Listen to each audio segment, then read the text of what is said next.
ವಿದೇಶಿ ಪಕ್ಷಿಗಳ ಆಗಮನ ಪ್ರಸಿದ್ಧವಾದ ಮಾಗಡಿಕೆರೆ ಪಕ್ಷಿಧಾಮ ಗದಗ ಜಿಲ್ಲೆ ಶಿರಹಟ್ಟಿ ತಾಲೂಕಿನ ಮಾಗಡಿಕೆರೆ ಹೆಸರನ್ನ ರಾಜ್ಯದಲ್ಲಿ ಎತ್ತಿ ತೋರಿಸುತ್ತಿದೆ. ಏಕೆಂದರೆ ಪ್ರತಿ ವರ್ಷ ಇಲ್ಲಿಗೆ ಸಂತಾನೋತ್ಪತ್ತಿಗಾಗಿ ವಿದೇಶಗಳಿಂದ ಅಪರೂಪದ ಅತಿಥಿಗಳಾಗಿ ಬೇರೆ ಬೇರೆ ಜಾತಿಯ ವಿದೇಶಿ ಪಕ್ಷಿಗಳು ಇಲ್ಲಿಗೆ ಆಗಮಿಸುತ್ತಿವೆ. ಪ್ರತಿ ವರ್ಷ ನವೆಂಬರ್ ಚಳಿಗಾಲದ ಸಮಯದಲ್ಲಿ ಮಾಗಡಿಕೆರೆಗೆ ಈ ವಿದೇಶಿ ಪಕ್ಷಿಗಳು ಆಗಮಿಸುತ್ತಿವೆ. ಈ ಚಳಿಗಾಲದ ಅತಿಥಿಗಳೆಲ್ಲ ಆಸೆಗಳ ಜಾತಿಗೆ ಸೇರಿದ್ದು ಇವುಗಳಲ್ಲಿ long headed goose, Brahminy duck, painted stork bar headed goose ಇನ್ನು ಅನೇಕ ಪಕ್ಷಿಗಳ ವಿವಿಧ ಜಾತಿಯ ಪಕ್ಷಿಗಳು ಆಗಮಿಸಿವೆ. ಪ್ರತಿ ವರ್ಷ ಜಮ್ಮು ಕಾಶ್ಮೀರದ ಲಡೇಕಾ, ಲೇಹ ವಿದೇಶಿಗಳಾದ ಮಲೇಷಿಯಾ, ರಷ್ಯಾ, ಆಸ್ಟ್ರೇಲಿಯಾ, ಟಿಬೆಟ್, ಹೈಬೇರಿಯಾಗಳಿಂದ ವಲಸೆ ಬರುತ್ತವೆ. ವಿಪರೀತ ಚಳಿಗಾಲ ಇರುವುದರಿಂದ ನವೆಂಬರ್ನಿಂದ ಮಾರ್ಚ್ವರೆಗೆ ಅಲ್ಲಿನ ಸರೋವರಗಳ ಹೆಪ್ಪುಗಟ್ಟುವುದರಿಂದ ಅಲ್ಲಿನ ಪಕ್ಷಿಗಳು ವಾಸವಾಗಲಿಕ್ಕೆ ಹವಾಮಾನ ಸರಿ ಹೊಂದದೇ ಇರುವುದರಿಂದ ನವೆಂಬರ್ನಿಂದ ಫೆಬ್ರವರಿವರೆಗೆ ಈ ಮಾಗಡಿಕೆರೆಗೆ ತಮ್ಮ ವಂಶೋದ್ಧಾರ ಮಾಡಿಕೊಂಡು ಮರಳಿ ಹೋಗುತ್ತವೆ.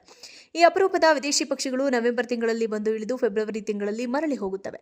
ಒಟ್ಟು 4 ತಿಂಗಳ ಕಾಲ ಈ ಕೆರೆಯಲ್ಲಿ ಬೀಡು ಬಿಡುವ ಈ ಪಕ್ಷಿಗಳು ಮುಂಜಾವಿನಲ್ಲಿ ನೆರೆಯ ಧಾರವಾಡ, ಹಾವೇರಿ, ಬಳ್ಳಾರಿ, ಗದಗ್ ಇನ್ನು ಅನೇಕ ಜಿಲ್ಲೆ ಹೊಲಗಳಿಗೆ ಆಹಾರ ಅರಸಿ ಹೋಗುತ್ತವೆ.